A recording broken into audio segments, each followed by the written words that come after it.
Good morning students, मैं विनोद जोशी सुभाष शिक्षण संस्थान साहबा की तरफ से संचालित online YouTube channel edu Subhash educational portal पर आपका स्वागत करता हूं।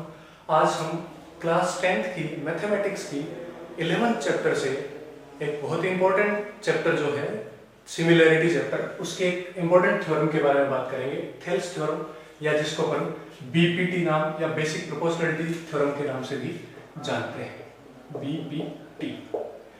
सबसे पहले बात करते हैं थ्योरम के स्टेटमेंट का। थ्योरम का स्टेटमेंट क्या कहता है कि a line drawn parallel to any side in a triangle intersecting other two sides in distinct points divides the other two sides in equal ratio। तो क्या है ये स्टेटमेंट? बात करें तो कि कोई भी ट्राइंगल है, उसमें अगर जैसे अपने पास एक ट्राइंगल है ABC और किसी भी इस ट्राइंगल की किसी भी एक साइड के पैरेलल अपन कोई लाइन ड्रॉ करते हैं, जैसे अपन BC के पैरेलल एक लाइन ड्रॉ करते हैं DE, दो अदर जो साइड है उनको कहाँ इंटरसेक्ट कर रही है? D और E पॉइंट पे इंटरसेक्ट कर रही है। तो ये लाइन जो है वो इन दोनों लाइंस AB और AC, जो रिमेनिंग टू अदर साइड्स हैं, उनको AB और AC को इक्वल रेशियो में जो है वो डिवाइड करेगी। तो ये था स्टेटमेंट ऑफ द बीपीटी और statement of the Thales theorem. अब अपन बात करते हैं कि मैथमेटिकली आप इसको कैसे लिख सकते हैं। तो मैथमेटिकली अगर स्टेटमेंट इसका देना है तो वी कैन से कि if DE is parallel to BC, then the ratio of AD to DB is equal to A to EC. That's the mathematical statement of theorem.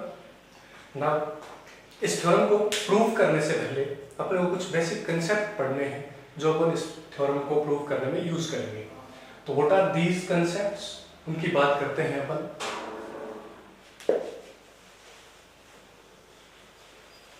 तो बेसिकली तीन concept अपन इस theorem को prove करने में use करेंगे। बात करते हैं सबसे पहले कंसेप्ट की, एरिया ऑफ ट्राइंगल।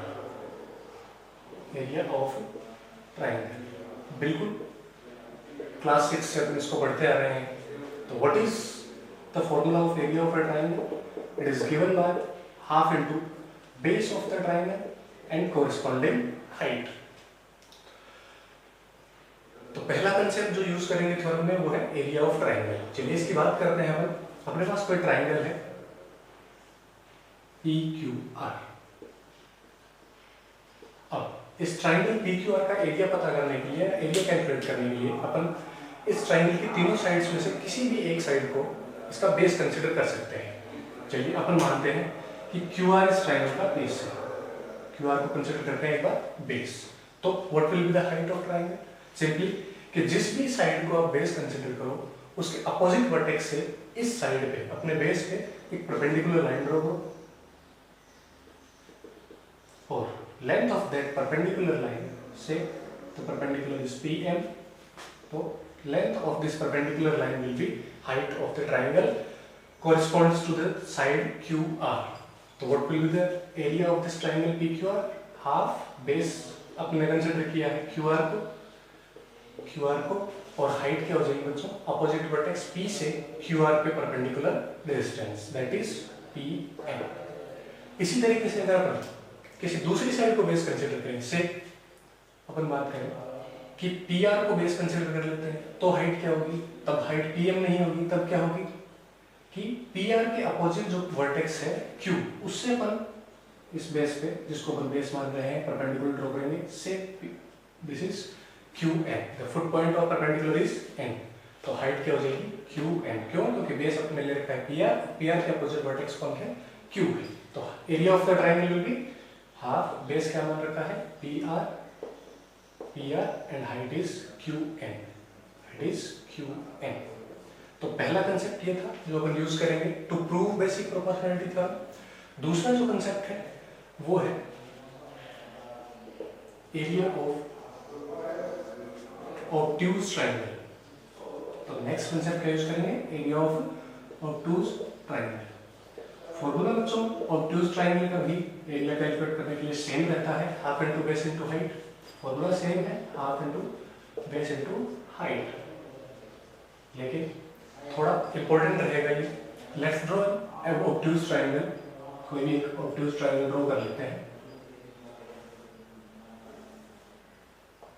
कोई ऑब्ट्यूज ट्रायंगल लेते हैं ए बी सी। अब जो ऑब्ट्यूज एंगल वाली जो साइड है उसको अगर हम बेस कंसिडर करें, चलिए बेस लेते हैं इसको ए बी को, बेस ले लेते हैं ए बी को। अब आपको कोई बोले कि इसकी हाइट बताओ, तो आप क्या सोचोगे कि ए बी है बेस अपना, तो अपोजिट वर्टेक्स है सी। अब सी से ए बी पे परपेंडिकुलर ड्रॉ करेंगे। अब परपेंडिकुलर ड्रॉ करने की जब बात आएगी तो अपन इंटीरियर ऑफ द ट्रायंगल जो हम परपेंडिकुलर ड्रॉ नहीं कर सकते। तो इस केस में अपन क्या करेंगे, in case of obtuse triangle अपन जो बेस है उसको एक्सटेंड करेंगे और देन फ्रॉम अपोजिट वर्टेक्स एक परपेंडिकुलर ड्रॉ कर देंगे। Say the point is M, तो height of the triangle now will be C M. ध्यान से देखना, अपन ने क्या किया कि परपेंडिकुलर इंटीरियर पोर्शन में नहीं ड्रॉ कर सकते तो क्या करें, ए बी को एक्सटेंड करो एंड देन अपोजिट वर्टेक्स सी से अपने परपेंडिकुलर लेंथ ड्रॉ कैलकुलेट कर सकते हैं। तो area of the triangle now will be, area of triangle A B C will be half into base अपन ने ए बी कंसीडर किया ए बी और हाइट हो जाएगी अपनी सी एम। ये दूसरा कंसेप्ट है जो अपन यूज करेंगे to prove basic proportionality theorem. और एक और इम्पोर्टेंट कंसेप्ट है जो अपन ने क्लास 9th में पढ़ा था, वो भी अपन इस थ्योरम को प्रूव करने में यूज करेंगे। तो let's have a look. Third concept which is going to be used to prove the basic proportionality theorem is area of triangles, area of triangles based, area of triangles lying on same base and between same parallel lines is always equal। क्या कहता है तीसरा concept, theorem जो थी अपन ने 9th class में पढ़ी थी कि कोई भी ट्रायंगल्स हो, मोर देन वन ट्रायंगल्स हो, और अगर उनका बेस सेम है और वो सभी ट्रायंगल्स जितने भी ट्रायंगल हैं वो सेम पैरेलल लाइन के बीच में लाई करते हैं तो उनका एरिया हमेशा इक्वल होगा। देखते हैं कैसे। कोई दो पैरेलल लाइंस लेते हैं L and M, these lines are parallel to each other, और लाइन एल पे अपन कोई बेस लेते हैं से ए बी। इस बेस पे दो अलग अलग ट्रायंगल में ड्रॉ करता हूं। मैंने ड्रॉ किया ए बी सी और एक और ट्रायंगल ड्रॉ किया ए बी डी। अब सॉरी ए बी डी। अब अपने पास दो जो ट्रायंगल हैं उन दोनों का बेस सेम है। दोनों ट्रायंगल कहाँ लाई कर रहे हैं, कौन कौन से triangle, triangle A B C and triangle A B D, दोनों सेम बेस ए बी पे लाई कर रहे हैं। और एक विशेष बात और कि दोनों ट्रायंगल एल और एम जो पैरेलल लाइंस हैं उनके बीच में लाई कर रहे हैं, तो इन दोनों ट्रायंगल्स का एरिया जो है वो क्या होगा, सेम होगा। तो we can write area of triangle A B C is equal to area of triangle A B D. तो ये तीसरा कंसेप्ट जो हम यूज करेंगे टू प्रूव थेल्स थ्योरम और basic proportionality theorem. Now let's move to the proof part.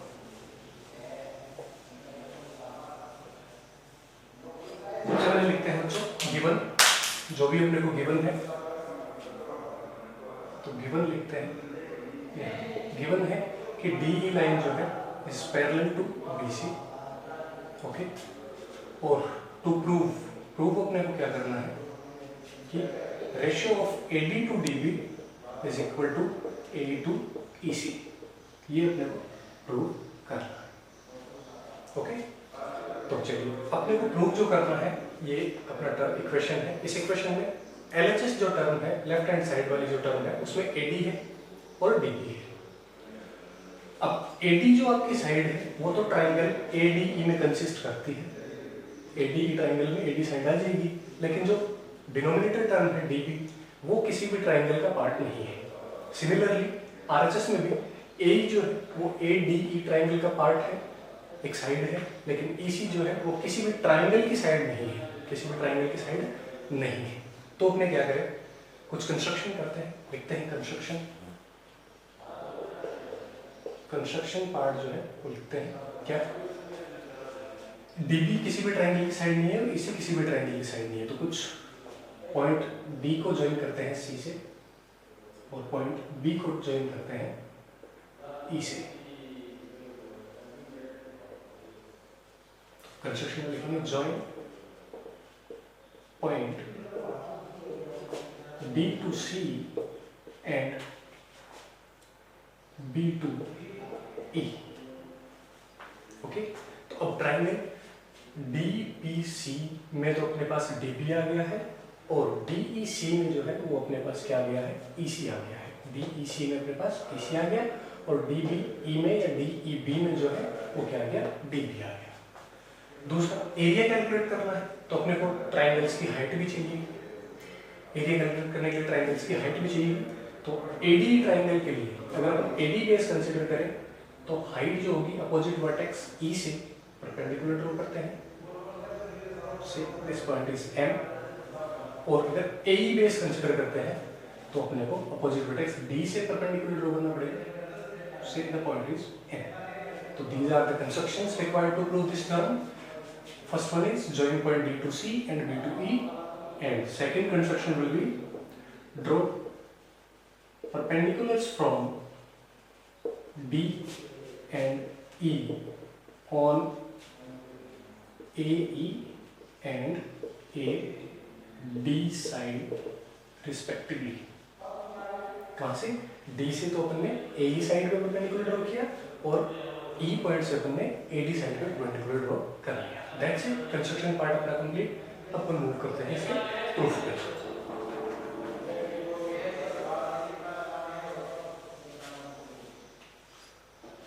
लिखते हैं सबसे पहले प्रूफ जो करना है, इधर लिख लेता हूँ AD upon DB is equals to AE upon EC. What we need to prove is written over there. Now, सबसे पहले लेंगे अपन AD चाहिए अपने को, तो कौन सा ट्राइंगल ले लें, ADE ट्राइंगल लेते हैं। लिखते हैं area of triangle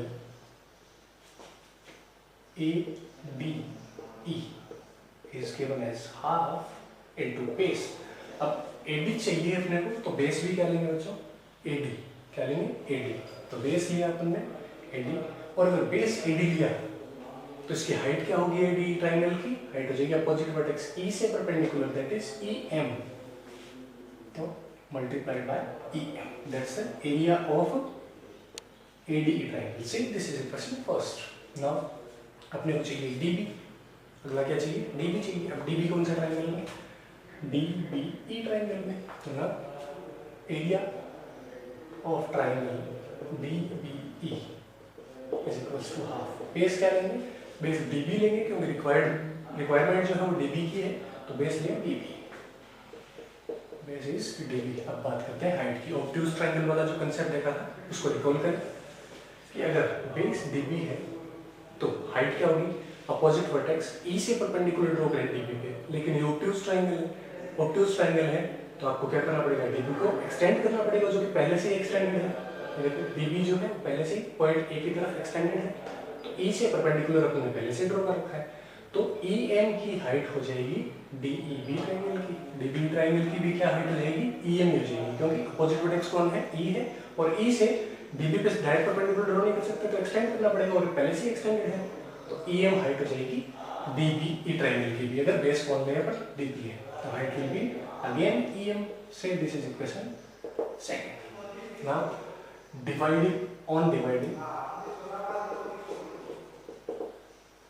equation first by second, क्या मिलेगा देखिए, area of triangle ADE, area of triangle ADE divided by area of triangle DBE। LHS part में ना, RHS में अगर हम बच्चों वर्क करें, डिवाइड करेंगे तो half will be cancelled out by half, will have AD upon DB, और EM will be cancel out by EM। ठीक है, डिवाइड करेंगे तो हाफ कैंसिल हो जाएगा और EM कैंसिल हो जाएगा। तो what will be the outcome, area of ADE divided by area of DBE is equals to AD upon DB। See, this is equation third। now अब बात करते हैं RHS part AE upon EC की। Similarly अपन क्या करेंगे, area of ADE triangle वापस consider करते हैं, लेकिन इस बार AD बेस की बजाय AE बेस लेंगे, क्योंकि अपने को क्या चाहिए, AE चाहिए। तो लिखते हैं again area of triangle ADE will be half. अब की बार बेस AD नहीं AE लेंगे, क्यों? क्योंकि अपने को राइट वाला पार्ट चाहिए, AE चाहिए, तो बेस लिया AE और हाइट क्या हो जाएगी बच्चों? AE के अपोजिट D वर्टेक्स है, D वर्टेक्स से परपेंडिकुलर कौन है? DN, तो right it down DN say this is equation 4th। And in similar fashion अपने को चाहिए EC, तो ट्राइंगल DEC का पार्ट है EC, DEC का पार्ट है EC, तो चलिए लिखते हैं area of triangle DEC half. Base क्या लेंगे? बेस लेंगे EC, क्योंकि EC रिक्वायर्ड है, इसलिए EC। अब हाइट के बारे में वही ऑब्ट्यूज ट्राइंगल वाला अपने को फॉर्मूला कंसेप्ट यूज करना है कि अगर EC बेस है तो अपोजिट वर्टेक्स है D, EC अगर बेस है तो अपोजिट वर्टेक्स कौन है? D है। D से EC पे परपेंडिकुलर डायरेक्ट ड्रॉ नहीं कर सकते इंटीरियर पार्ट में, तो EC को एक्सटेंड किया 8 तक, जो कि ऑलरेडी एक्सटेंडेड है, और D से परपेंडिकुलर ड्रॉ वो पहले से ड्रॉ है, तो height will be DN। Say this is equation 5th। Now divide या on dividing equation 4th by 5th, what comes out to be area of triangle ADE divided by area of triangle DEC equals to, again आपका half cancelled out, DN and DN cancelled out, and finally we have in RHS AE upon EC. So this is equation 6th. This is equation 6th. Okay, revise कर लेते हैं फटाक से। ADE triangle लिया AD base के साथ, DB triangle लिया DB base के साथ, डिवाइड की दोनों इक्वेशंस को, सिमिलर क्वांटिटीज कैंसिल आउट, और राइट हैंड पार्ट के लिए AE अगेन ADE ट्राइंगल लिया AE बेस के साथ, और DEC ट्राइंगल लिया EC बेस के साथ, similar quantity again on dividing will be cancelled out, and finally we have equation 6th।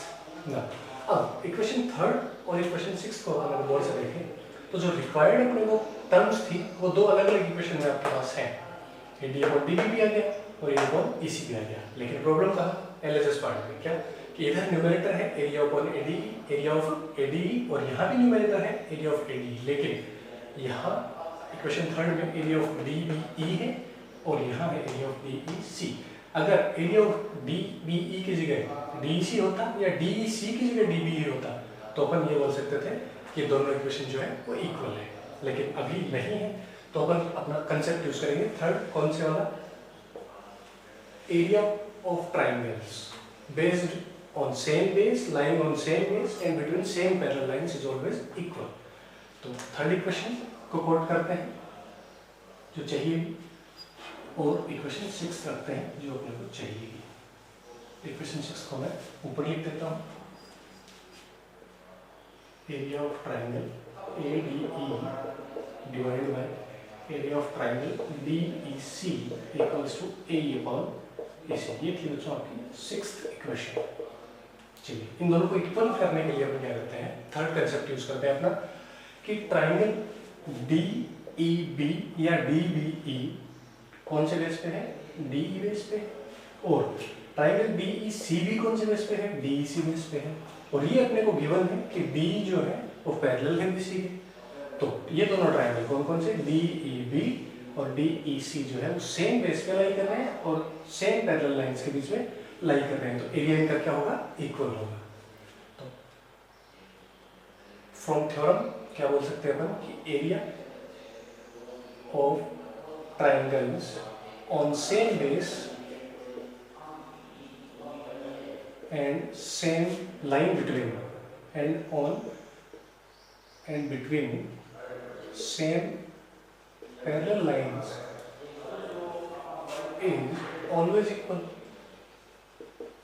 इसी कंसेप्ट से अपन बोल सकते हैं कि area of triangle DEB is equals to area of triangle DEC। ये बोला आपने कैसे कि ट्राइंगल दोनों ही जो है वो DE बेस पे है एंड बिटवीन दोनों DE और BC पैरेलल लाइंस के बीच में लाई कर रहे हैं, तो इसको बोलते हैं अपन इक्वेशन 7। यूजिंग इक्वेशन 7 या तो आप 3rd में या इक्वेशन 6th में क्या कर सकते हो? या तो DEB को रिप्लेस कर सकते हो DE से, या फिर DEC को रिप्लेस कर सकते हो DEBC। तो हम क्या करते हैं, थर्ड इक्वेशन में DB को रिप्लेस करते हैं DEC से, क्योंकि दोनों इक्वल है। तो लिखते हैं again, from equation 7 in third putting triangle, area of triangle DBE is equals to area of triangle DEC। क्या मिलेगा अपने को, area of triangle ADE upon area of triangle DEC is equals to AB upon BB। Say this is equation 8th। Say this is equation 8th। Now compare equation 6th and 8th। compare करते हैं 6th equation को और 8th equation को। LHS part की बात करें, area of triangle ADE upon area of triangle DEC, और 8th equation की भी अगर LHS की बात करें तो area of triangle ADE and area of triangle DEC। LHS part अगर इक्वल तो RHS पार्ट भी इक्वल। तो comparing equation 6th and 8th, क्या लिखते हैं, comparing equation 6th and 8th, what do we have? AD upon DB is equals to AE upon AC। That's the required result। So this theorem is proved। तो बच्चों ये हमने देखी Thales theorem, basic proportionality theorem के नाम से भी तुम इसको जानते हैं, और काफ़ी इंपॉर्टेंट थ्योरम रहती है एग्जाम पर्सपेक्टिव से, और जो क्वेश्चन है वो भी इस पर बेस्ड रहते हैं। आपके जो इनिशियल पार्ट है 11th चैप्टर के जो एक्सरसाइजेज हैं उनके क्वेश्चन भी इस पे बेस्ड है। तो ये थी क्वेश्चन। अब नेक्स्ट वीडियो में अपन बात करेंगे इस थ्योरम के कन्वर्ज की, कन्वर्ज ऑफ थेल्स थ्योरम या कन्वर्ज ऑफ BBD। थैंक्स।